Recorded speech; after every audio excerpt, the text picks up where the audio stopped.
ঈদের দিনের অনেকগুলো মাসনুন আমল আছে।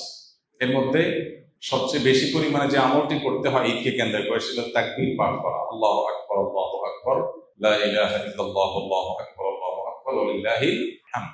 ঈদুল ফিতরে এটা শুরু হয় হলো ঈদের চাঁদ দেখা যাওয়ার পর থেকে নিয়ে ঈদের নামাজ পর্যন্ত, আর ঈদুল আজহাতে শুরু হয় হলো জিলহজ মাসের চাঁদ দেখা যাওয়ার পর থেকে নিয়ে কোরবানি পর্যন্ত, অর্থাৎ 10 দিন পর্যন্ত। তো এটা হলো সবচেয়ে কমন সুন্নাহ এবং বেশি পরিমাণে করার জন্য। এমনকি ঈদগাহে আসার সময় তাকবীর বলতে বলতে আসা, ঈদগাহে এসেও বেশি বেশি করে তাকবীর পাঠ করা, এটা হলো ঈদের মাসনুন আমল।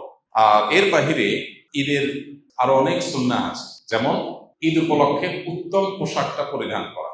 উত্তম পোশাক, নতুন না কিন্তু, যে কয়টা আছে এর মধ্যে সবচেয়ে ভালোটা পরা হলো মুস্তাহাব বা উত্তম।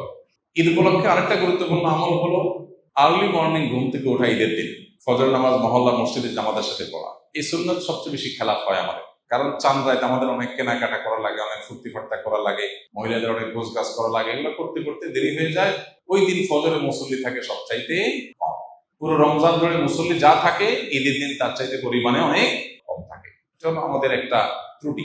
ঈদের দিনের আরেকটা গুরুত্বপূর্ণ আমল হলো উত্তম রূপে গোসল করা, আরেকটা আমল হলো মেসওয়াক করা, আরেকটা আমল হলো সুগন্ধি ব্যবহার করা, আরেকটা আমল হলো ঈদুল ফিতর যদি হয় তাহলে সেক্ষেত্রে কিছু খেজুর টেজুর বা মিষ্টি মুখ করে তারপর ঈদগাহে আসা। ঈদের আরেকটা সুন্নত হলো এক রাস্তায় আসা আরেক রাস্তায় যাওয়া। ঈদের অনেকগুলো সুন্নাহ আছে যে সুন্নাহগুলো আমরা পালন করার মাধ্যমে ঈদটা অর্থবহ হয়ে উঠবে। ঈদকে কেন্দ্র করে অনেক অনাচারও আছে, যেমন ঈদকে কেন্দ্র করে দেখা যায় গান বাজনার ভিতরে ডুবে যায় মানুষ, ঈদের আনন্দ করতে গিয়ে নামাজের খবর নাই। এগুলো যেন না হয়, একজন মুসলমানের ঈদে সে জিনিসটা আমাদের খেয়াল রাখতে হবে।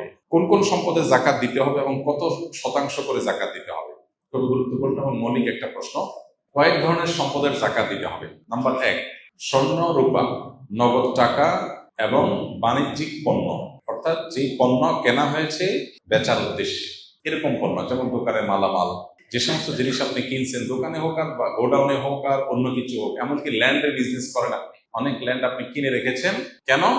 আপনার উদ্দেশ্য হলো এটা আপনি বিক্রি করবেন, অর্থাৎ এটা আপনার বাণিজ্যিক পণ্যের অন্তর্ভুক্ত। এরকম যদি হয় তাহলে সেক্ষেত্রে এই সকল পণ্যের জাকাত দিতে হয়। এইসব পণ্য এবং এইসব জিনিস, অর্থাৎ নগদ অর্থ, স্বর্ণরূপা এবং বাণিজ্যিক পণ্য, নগদ অর্থ, স্বর্ণরূপা, এই সব সম্পদের জাকাত দিতে হয় বছরে একবার 2.5% করে। অর্থাৎ 1 বছর যদি এটা আপনার কাছে থাকে তাহলে জাকাত দিতে হবে কত পার্সেন্ট? 2.5%। 1 লাখ টাকা থাকলে 2,500 টাকা, 1 লাখ টাকা স্বর্ণ থাকলে, স্বর্ণরূপা মিলিয়ে থাকলে 2,500। শুধু স্বর্ণ যদি থাকে তাহলে 7.5 ভরির আগে জাকাত আসে না। স্বর্ণের সাথে যদি একটু রূপা থাকে বা ক্যাশ টাকা থাকে তাহলে দুইটার অর্থ মিলায়া 7.5 স্বর্ণ হওয়া জরুরি না, তখন 52.5 ভরি রূপার সমান মূল্য হলেই হয়ে যায়, যেটা 2 লাখ প্লাস টাকা হলে আজকাল হয়ে যায়। তো এই যে স্বর্ণ এবং রূপা এবং নগদ অর্থ, বাণিজ্যিক পণ্য, এগুলোর জাকাত একভাবে হয়। নাম্বার 2, গবাদি পশু। গবাদি পশুর জাকাত সেটা দেওয়া লাগে যদি গবাদি পশু আপনার চরে পড়ে খায় এবং একটা নির্দিষ্ট নেশা পরিমাণে পৌঁছায়। গরু হলে এতগুলো, ছাগল হলে এতগুলো, তারপর আপনার উট হলে এতগুলো, এগুলো হলো জাকাতযোগ্য সম্পদ। মোরগ অথবা হাঁস, এগুলো জাকাতযোগ্য পশু না। হ্যাঁ, এগুলোর জাকাত হবে যদি কেউ মুরগির ফার্মে বিজনেস করে, যে মুরগি কিনেছেন তিনি এটা বিক্রি করবেন, তখন একটা বাণিজ্যিক পণ্য হিসেবে জাকাত আসবে। পশু হিসেবে জাকাত আসবে শুধুমাত্র এই যে ছাগল, ভেড়া, দুম্বা, গরু এবং উট, মহিষ, এগুলোর জাকাত আসবে। এগুলো নির্দিষ্ট নেশাব বলে, কোনোটা 40টা, কোনোটা 5টা, আকার অনুযায়ী আপনার জাকাত আসবে। এগুলোর বছরে একবার জাকাত আসে। তৃতীয় জাকাতের আরেকটা পণ্য হলো কৃষিজাত পণ্য। কৃষিজাত পণ্য যে সমস্ত ফসল আমরা করি, এই ফসলগুলোর জাকাত দিতে হয়। ফসলের জাকাতের নেশাব হলো 17 মণ। 17 মণ, 5 ওয়াসাক, মূলত 5 ওয়াসাক হিসাব করলে 17 মণ হয়।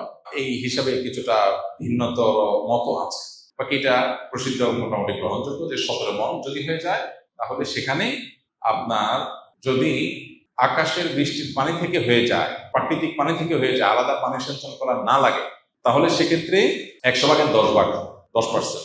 আর যদি এটা পানি সেচন করে চাষাবাদ করতে হয় তাহলে সেক্ষেত্রে 100 ভাগের 5 ভাগ। অর্থাৎ আমাদের দেশে যে ফসল হয় এগুলো প্রায় সবগুলোই নিজস্ব সেচ সিস্টেমের মাধ্যমে করতে হয়, অটোমেটিক হয়ে যায় এরকম জিনিস নাই, খুব কম। তো নিজস্ব পানি সেচন বা সেচ সিস্টেমের মাধ্যমে যেগুলো করা লাগে এগুলো সবগুলো প্রতি 100 কেজিতে 5 কেজি খাদ্যশস্য গরিব দুঃখীদেরকে দান করে দিতে হবে। এটার সাথে বছরের সম্পর্ক নাই, এটা হলো যতবার ফসল উঠবে ততবার জাকাত আসবে। এ হলো মোটামুটি জাকাতের ব্যাপার, যে যে সমস্ত সম্পদের জাকাত হয় এবং কত পার্সেন্ট করে জাকাত হয়। আমি একজন জেনারেল কোরআনের শানে নজরুল ও সংক্ষিপ্ত ব্যাখ্যা জানা ও বোঝার জন্য কোন কিতাবটি সংরক্ষণ করলে ভালো হয়, দয়া করে জানাবেন। অনেকগুলো তাফসির আছে, আপনি যদি বিস্তারিত জানতে চান তাহলে সেক্ষেত্রে তাফসির ইবনে কাসির আছে, তাফসির মাল কোরআন আছে। আর যদি খুব সংক্ষিপ্ত আকারে জানতে চান তাহলে ইবনে কাসিরের অনেকগুলো সংক্ষিপ্ত ভাষণ আছে, মাল কোরআনের সংক্ষিপ্ত ভাষণ আছে।